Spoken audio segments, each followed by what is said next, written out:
are entitled Stand More or Sit Less, the Great Sit-Stand Debate. My name's Guy Osmond, I'm Managing Director of Osmond Ergonomics, and I'm going to try and put things in perspective, looking at it from a UK perspective, although I shall be picking up perhaps a little on other European views and to some extent on the position in the United States. But in particular, there's been a lot of fuss about the need to sit less, and I'm going to try and bring this a bit more into focus, pick up on some of the key issues, talk about practical solutions to address these particular topics, and hopefully give you, and at the end, give you some pointers about some ideas that you might like to apply.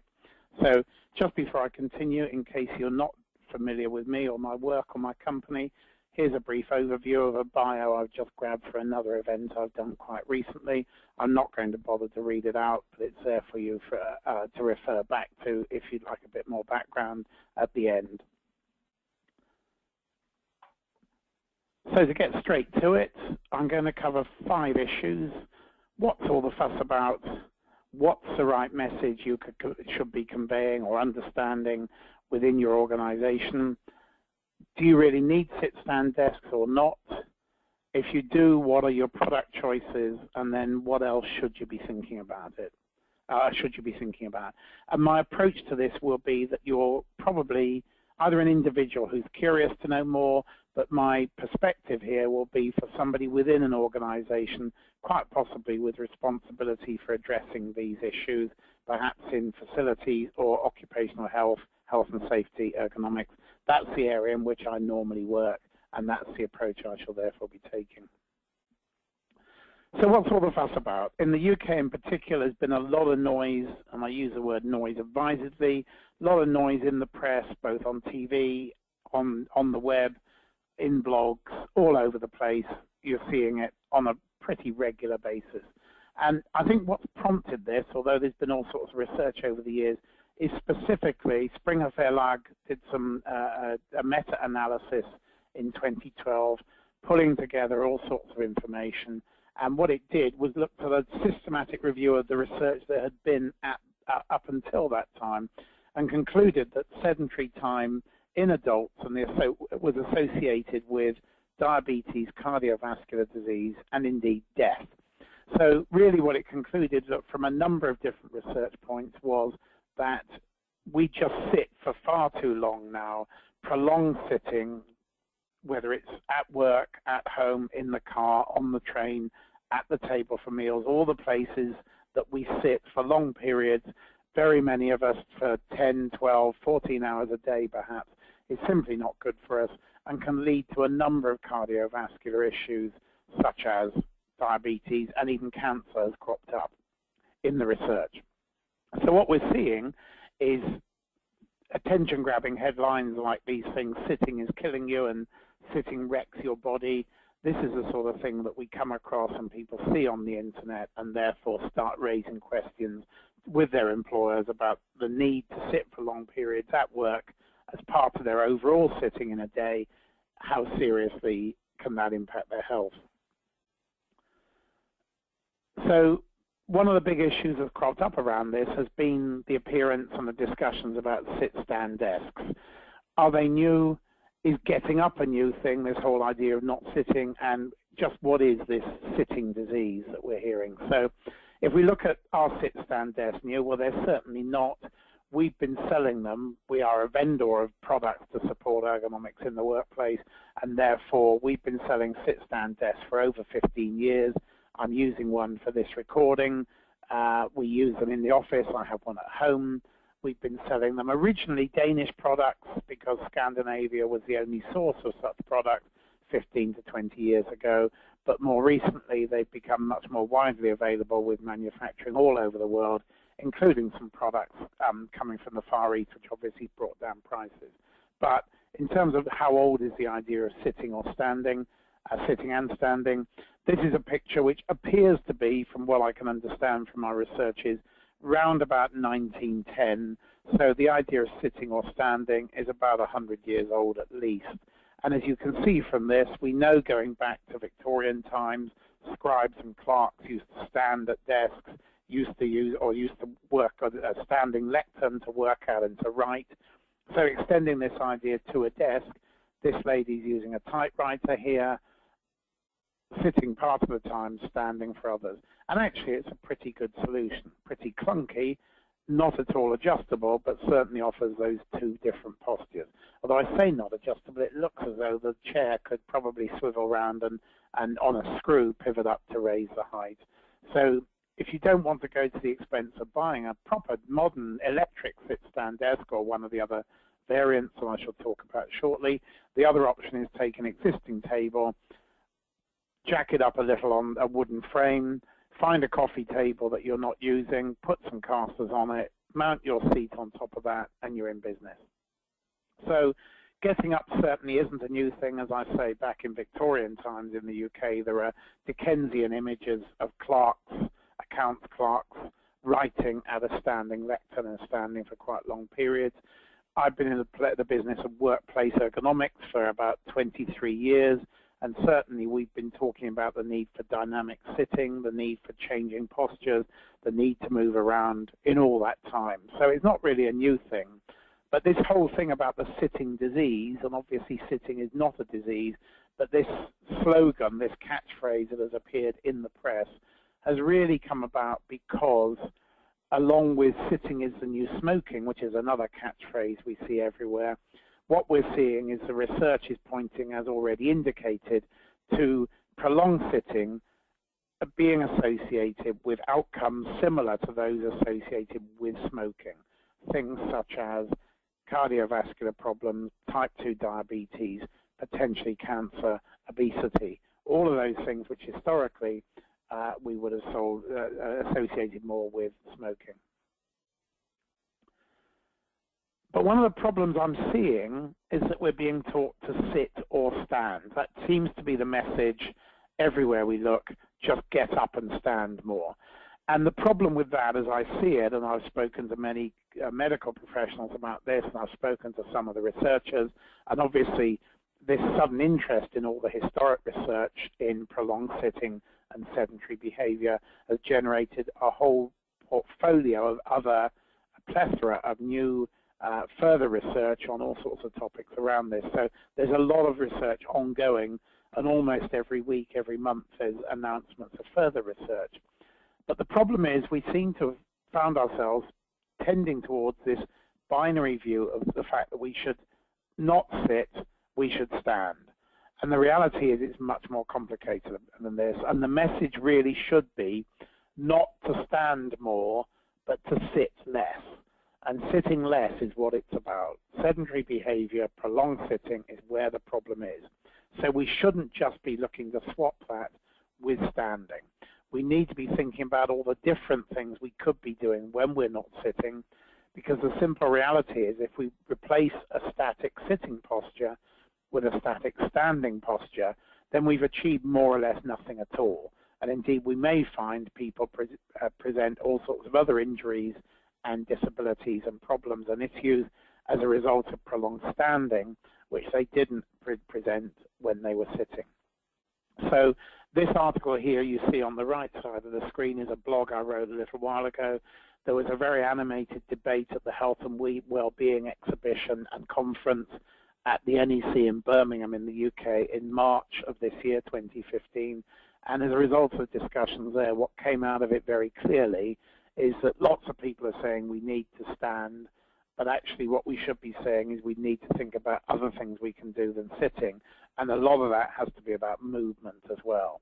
And indeed some recent research that I've seen suggests that the actual process of getting up from the sitting posture, that part of the activity can have as much benefit as a period of a shorter period of standing. So it's important to be changing postures regularly and frequently. So what I'm going to do is come back to some things you can think about in due course beyond just standing and other things you could be doing when you're not sitting. So this brings us on then to the simple question about sit-stand desks. I've obviously said it's important to do more than just stand and to think about other things. But in the workplace, the big focus seems to have been, certainly in the UK, and I'm very conscious in the United States, a lot of organizations are pretty rapidly replacing existing sitting desks with sit-stand desks or modifying their sitting desk to offer the option of a standing posture. And one of my worries about this is that the message seems to be getting tangled up in this rather simplistic approach. And as I say, you need to make sure you can see the wood from the trees. Don't get bogged down in the slogans and the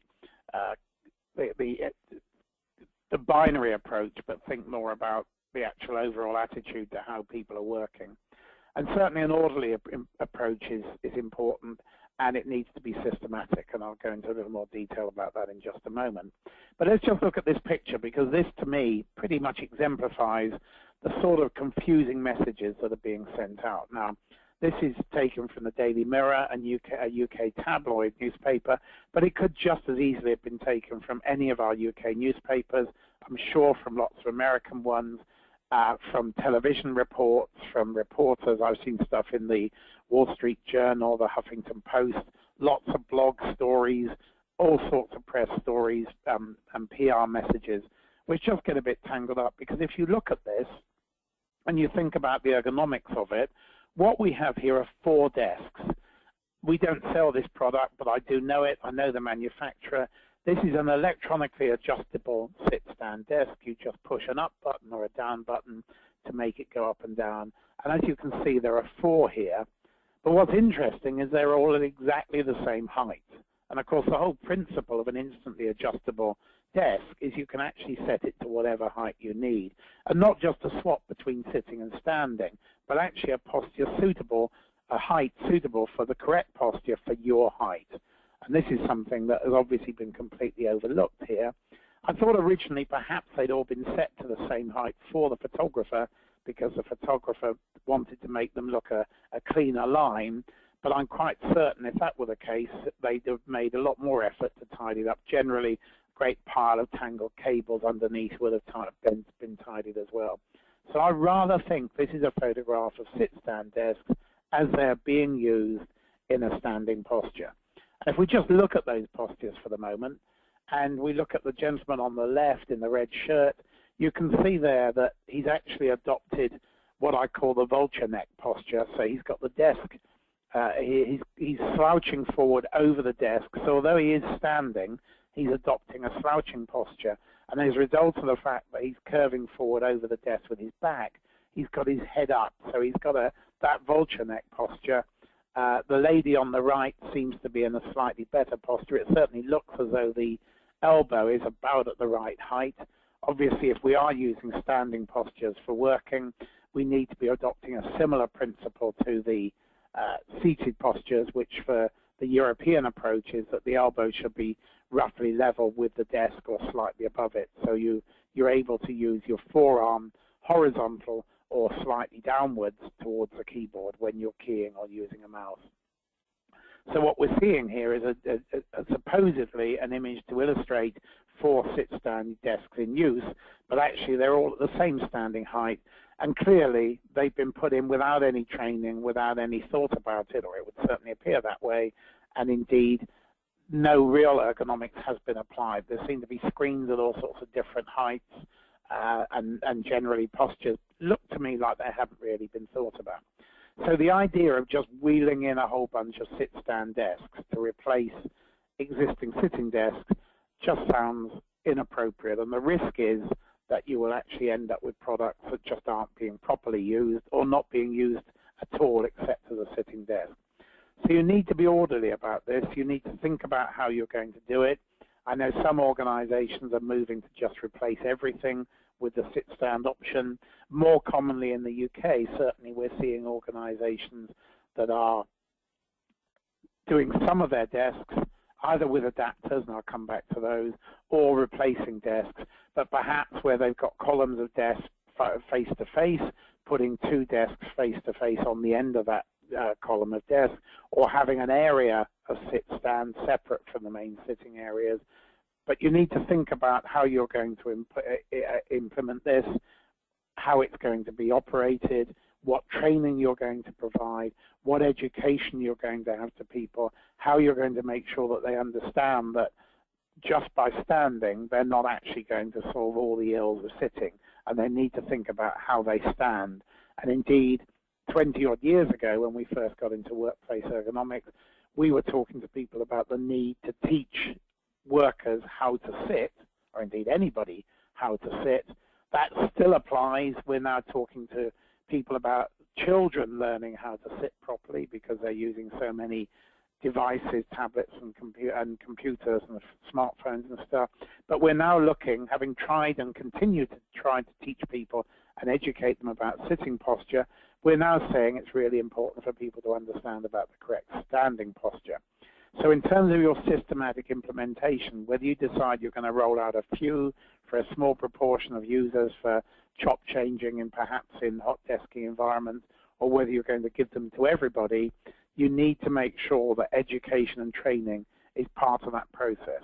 Because as I've already said, simply replacing sit-stand desks to replace sitting desks is actually not necessarily going to improve the posture, education, health of your workforce whatsoever.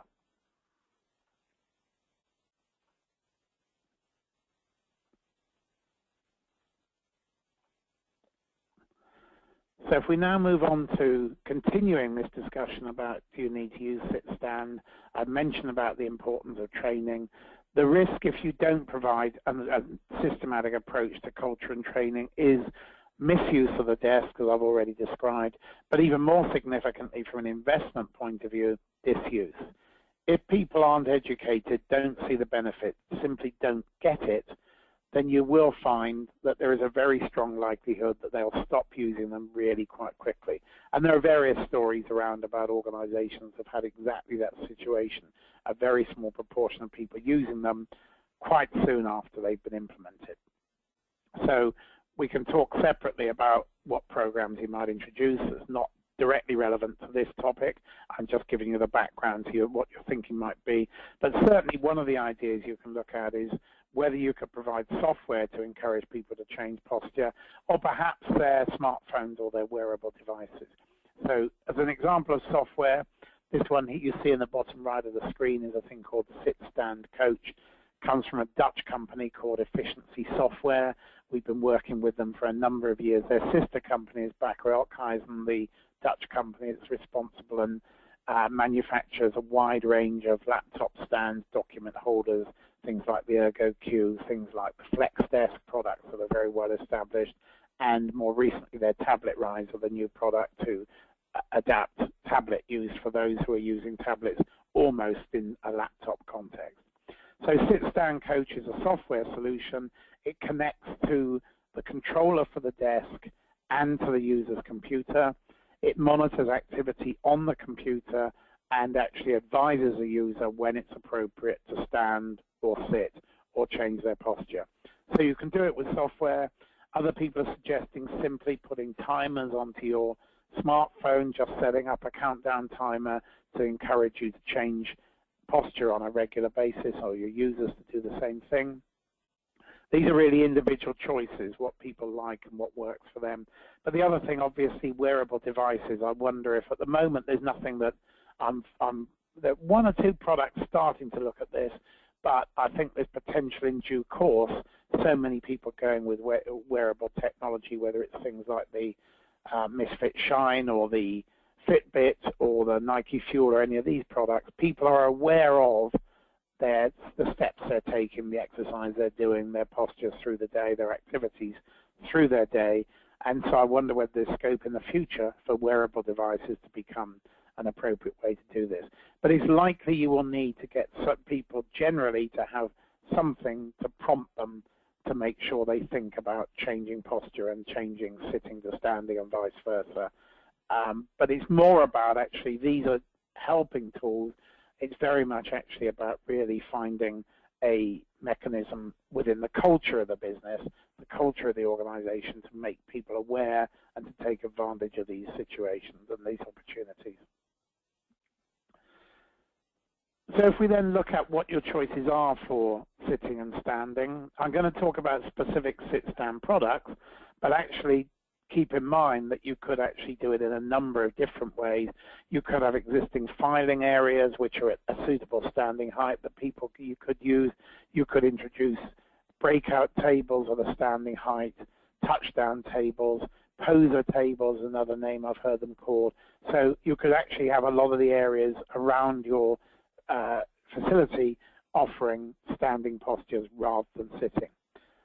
But more importantly, it's also really essential to have postures and opportunities available to do things other than sit or stand, and I'll come back to that towards the end. So if we look at the product choices, typically you can look at options for sit to stand, which you've already seen a couple of illustrations of. Sit, there are desks which are most commonly a crank adjustment, where you have a crank handle, like if you're old enough to remember them, the old starting handles on cars. That's a mechanism for getting the desk up or down, but those are more common sit, and I'll illustrate how they're done. Electronic adjustment is the most common these days because the price has come down so significantly. There are some gas lift adjustment desks as well, where the top is counterbalanced, so you release a handle or a lever, or levers or handles, and move the top up and down. The big issue with gas lift adjustment is you have to actually have the gas lift tension adjusted according to what's on the desk. So that makes it slightly more complex to set up and configure than an electronic one, but it also has the benefit that it doesn't need electricity. So that may be appropriate if you have certain mobile workstations that you need to move around on casters. That's an idea for how you could approach that. And I've mentioned crank, I'll illustrate that in just a moment. We'll then go on and look at how you can adapt an existing desk, so adaptations that can just be put on top of the desk. And we'll touch briefly on treadmill and cycle desks, not something I'm crazy about, but I mention them because they do crop up within this context. So we look at the whole desk options first of all, and we look specifically at sit-stand. The EU standard for height adjustable desks offering sitting to standing postures are 650 millimeters to 1250 millimeters. The United States ISO standard is slightly different. It's 560 millimeters to 1220 millimeters, or as it's defined in the US, 22 inches to 48 inches. So what does that actually look like? Well, if you look at the frame in the top right picture, you will see that it's got a three-part telescope with two stages to it. That's the sort of desk you require to comply with and meet the standard, whatever country you're in. Because if we look at the EU standard, for example, 650 mil is more than twice 1250 millimeters, so you're going to need more than two elements to the telescope. And so as you can see here, this top picture's got a two-stage, three-part telescope, which will comply with the standard. The US, actually, the lowest setting is actually less than half, but obviously for stability, the parts need to intersect one another and go inside to hold rigid, so you still need a three-part telescope, two-stage telescope to do your to meet the US standard as well.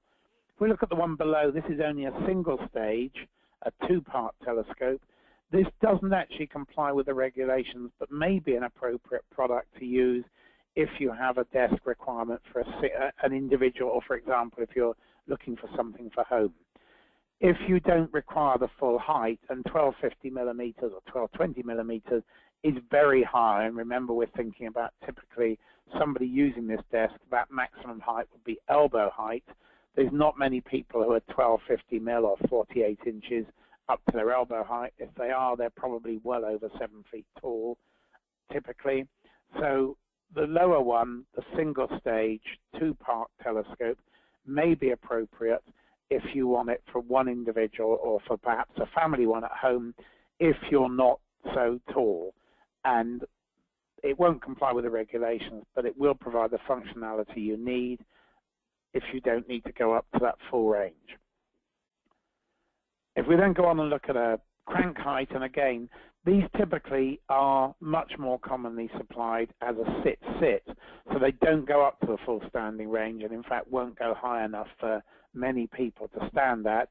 Typically there's something like 650 millimeters to 850 millimeters high, so they would be used perhaps in an area where you've got a hot desking set up for people to use them sitting, or perhaps in a shared environment such as a call center where 24-hour work is being covered by a number of different individuals, And in those circumstances, the crank handle setup is cheaper.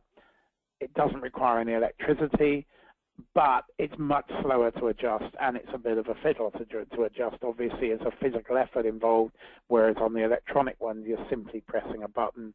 And it used to be much more common when the difference in price between a crank and an electronic was significant. And if we think back to the year 2000, I was selling desks 1600 by 800 mil standard desks, so that's roughly 5 feet wide by about 2 foot 6 deep, to use imperial measurements. That standard type desk was about £1,200 in the year 2000, whereas now in the UK they're typically £700 or less. They are available without cable management and so forth, but as a standard desk, if you simply want something offering you the full range of height, that's how much the price has come down, which means the crank handle becomes less attractive because it's only marginally cheaper. It's slow to adjust. It demands physical effort to adjust, and also it doesn't give you the full range of adjustment that you would get with an electronic. And the gas lift, as I say, I don't have any pictures in this slide for the gas lift, but we typically would see those where perhaps mobility is important, or where electricity access for some reason it presents a problem, so perhaps for touchdown stations, but they do need to be counterbalanced, so whatever goes on them needs to be the right weight range. It's not down to a specific weight, but the right weight range for the balancing gas cylinders underneath. So again, for a touchdown area, you never quite know who's going to use it or how it's going to be used. So we're tending to find the vast majority of the products we're selling in the sit-stand arena for desks are electronically adjustable. So if we look at the adaptations, a lot of organizations are actually saying, well, either because we don't want to change everything instantly, or because we want to just do a progressive changeover and do some of them as we go, are looking at various different types of adapter unit. So if we just talk through some of these, the one in the top middle picture is a thing called Kangaroo. Surprisingly, it's not an Australian product, it's American. It's quite an engineering solution, so it's got a very structural sort of feel to it, clean lines. As you can see, there's a knob. I think I can just about point to. There's a knob at the back here which adjusts the height. You loosen it off, adjust the height up and down, close it, do it up again tightly. This has got extenders on it, so the standard unit only covers this middle area, but you can put a shelf on either side to extend the width for your accessories. The base fixes at the back but pivots to the left and right at the front, so you can adjust it back and forth if you need to. It's actually very stable and very robust, and it's a unit that sits on top of the desk and can support 1 or 2 screens, or a screen and a laptop, or just a laptop. So all these different variants are available for it. It's available in a couple of different models at different price points, again, depending, and the smaller one is obviously more compact, perhaps more geared to home use. If we move on then to this product here, the WorkFit S, which is an Ergotron product. Ergotron, very established in the market for this sort of thing, US-based company, and has responded very rapidly to the demands from the US. This product shows 2 screens. As you can see in the middle picture here, it's at the lower setting. In the right-hand bottom picture, it's at the higher setting, so from sitting to standing. It's a counterbalance unit that goes up and down very easily. You can have it with, again, with 1 or 2 screens.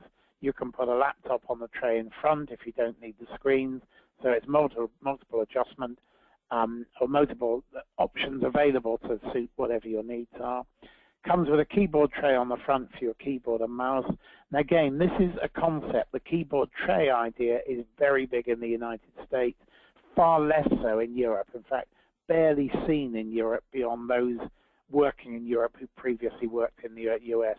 So American citizens or former employees or employees of American companies is pretty well the only way you come across these in Europe. So this product here, rapidly adjustable, clamps to the front of the desk, very easy to adjust.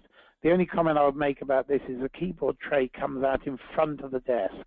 So if you have a situation where you have people working back to back and a passageway or an area between them for people to pass through, if you put one of these onto a desk, you will reduce that gap between the back-to-back desks, which may be an issue and is worth considering. It's also important to check before going with one of these sort of products, and we offer all this sort of service, to check what sort of desk you're using and what the frame structure underneath is, because you need to make sure obviously it's going to fix and attach effectively. So if we then move on to a slightly different or a completely different approach really, the product on the bottom left is a VariDesk. It's one of the various different versions. There are 2 different widths and a version with or without a keyboard tray, which you can see. Again, these products all originate in concept from American designing, and a lot of them tend to have a keyboard tray. So width for 1 screen or 2. You can mount a post on the back. As you can see, this is a laptop just sitting on the desk with a freestanding screen. You might want to put a post or a bracket, or any type of monitor arm can be fixed to this. The VariDesk has levers. I think this is, you can just see the lever here on the side, which you can actually pull on both sides to push it down or up. So you've got the option to adjust it instantly, but it's a physical effort you need to do. So that's an important consideration. We've sold historically quite a lot of sit-stand type products to people with back problems, so it's really important to make sure they will be able to adjust this, because there is a physical effort involved, some leaning forward to actually adjust the desk. But it sits straight on top of the desk and goes right down to sitting height, or as you can see in this position, goes up to standing height. And then finally, a product that is only just coming into the market. We're expecting deliveries any day in the UK, and we're now in May 2015. This is another Ergotron product. It's a WorkFit T. It's functionally similar to the VariDesk. There are a couple of things that I think make sort of slightly significant factors about it. It's available in both black and white, so where cosmetic appearance is an issue, there's a white option available which doesn't apply to the VariDesk. It's also a more rectangular shape than the VariDesk, which maybe helps with document management and so forth. Again, it will take 1 or 2 screens. Because Ergotron are in the business of monitor arms, although you can't see it on this model, there is underneath this Apple stand, there's actually pre-drilled bracket mounts, so you can actually put a post straight up and again mount 2 monitors or a single monitor or a laptop as well. And then you've got the lever, the adjustment handles are right at the front here, and it goes up completely vertically. It doesn't arc forward or back. So in terms of if you're looking at these products, the VariDesk or the Ergotron, for somebody with a back issue, possibly you might find the Ergotron is a better option in those circumstances. So there's 4 different adapters. There are many others. We've restricted our choices. One of the problems we found is whilst there are lots of products, there is a risk that some of them actually just convert a perfectly good sitting desk into a not very good sitting desk and a not very good standing desk either. So these are our favorites of what's on the market, but obviously there are other things that have similar sort of functionality. I said I'd touch on treadmill and cycle desks. You may have seen it. This is from a sitcom called Episodes, which was broadcast in the UK, although it was a UK-US collaboration. I think it was also broadcast in the United States. It starred Matt LeBlanc, who used to be in Friends, Stephen Mangan, and Tamsin Greig, as it was about TV executives.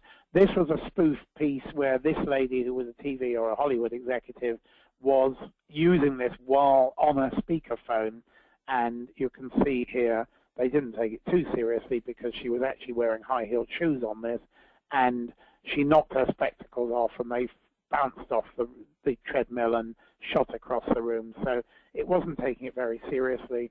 I tend to take the view that treadmills are really well suited to gyms and desks are really well suited to offices, and you have to be very careful if you're going to combine the two. Again, I blogged on this, so I'm not going to go into any more detail, but my view is whilst movement is important, treadmill units and cycle for while people are doing desk work, not always a good idea, and the risk, there's quite a substantial risk that actually they may not work or may not be properly used in the workplace. So something else to be thinking about is, what are you going to use for sitting? You may simply use your standard chairs, and indeed most people do, for the sitting posture, and then nothing at all for the standing posture, because you would expect people are standing. You may care to consider a middle position or an in-between position, probably won't be exactly the middle, by using things like saddle seats and perching stools. And there are some products now being marketed specifically as sit-stand chairs. This is very big in Scandinavia, less so in Southern Europe and certainly the UK, and I don't think that common in the United States either. But here are some examples of different ideas. On the bottom left, probably the most successful product in Scandinavia, the Hawk Capisco, and in the middle, or the left-hand upper picture and slightly into the middle, is a German product called Movman, M-U-V-M-A-N. Very different approach. The Capisco you can sit on like a saddle, and you can sit facing forward or facing backwards. The Movman is designed very much to move and pivot while you're using. It doesn't pivot backwards, but it does pivot forwards and from side to side. It doesn't have casters, and it does need to be lifted in to put it in position, but it's a much smaller, compact unit. There's also quite a lot of spring in the base. Other products, the RH supports in the middle at the bottom, different approach to the idea of the Capisco. So it's got a chest support if you want to sit straddling it, leaning forward. You can also turn it round and use it the other way round, so sit at a higher posture. Saddle seats, of course, although this one is showing quite low, clearly they can be set much higher. Seat pan very often can be, the saddle can be tilted forward, so it gives you a very much an open pelvis posture. And the bottom right picture is one of our own products called Scoop. It's from our OcuFit range, designed more from industrial applications. But as you can see, it's a sort of scoop shape. You can tilt that forward to lean back in it to give you a sit-stand, a part standing posture. So these are all products you may care to think about as part of the options and getting people up from the traditional seated posture. I'm not going to go through this list because it's long. A copy of you can either screen grab this webinar, or alternatively, by all means, contact us and we'll send you a copy of it. We can do you a copy of the PDF of the whole thing. So, number of things. I've mentioned some of the stuff about poser tables. I've talked about various other things you can do, and saying the need is important to be moving. So use the stairs, not the lift. Have walking meetings. One of the things we do within our business is, as people approach us, we actually stand up. So if somebody's coming to talk to me at my desk, as they approach, I will raise the desk up to a standing posture. This is very useful if we're going to talk about something on screen. Maybe my web designer will come to chat about a design feature. If I go to talk to him or he comes to me, we will, as a natural process, raise the desk up. We're using desks in standing postures quite a lot during the day anyway. We have lots of walking meetings. Our office is in a cul-de-sac, a dead end, so it's about 15 minutes from the office reception to the end of the road and back again. It's amazing how much you can cover in a discussion in that way. No good for meetings where you need to take notes and minutes, but for some quite literal blue sky thinking, or to get some ideas, get out, get some fresh air. Gives you a lot of opportunity to address a number of issues away from the desk. So I'll give you copies. Copies of this are available, as I've already said, and you can make them available to you if you like.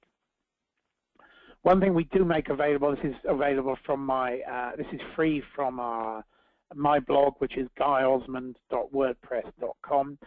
Simple thing. One of the things we've learned from training people about how to use postures, how to use products and improve their posture in an ergonomic sense, is actually no good telling them loads and loads of stuff. You've got to keep it simple. So these 6 pointers, some of the stuff I've already mentioned, simple thing that you can actually just give people a sheet, which again is downloadable for free. It's A4 format, so it won't quite fit for an American application, but in terms of the paper size, but it will work and you're welcome to use it. Another thing I haven't mentioned so far, but important, if you drink lots of water, then nature will take its course and you will need to get away from your desk on a regular basis, and you will not be standing, you may be standing for some of the time, but you'll be walking to the facilities and back again.